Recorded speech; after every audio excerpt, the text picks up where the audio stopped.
Phone करो, ये लोग ये खाली हो जाए।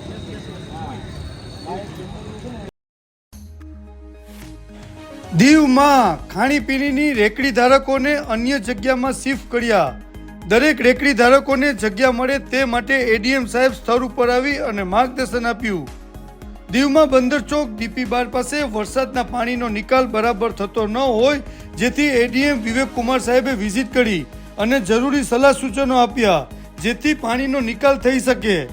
તેમજ બંદર ચોકમાં 33 જેટલા રેકડી ધારકો છે, તેને અન્ય સ્થળ પોલીસ ચોકીની સામે શિફ્ટ કર્યા, જેથી તેઓ પોતાનો વ્યવસાય કરી શકે। વેપાર કરવા માટે જગ્યા મળવાથી રેકડી ધારકોએ એડીએમ સાહેબનો આભાર માન્યો।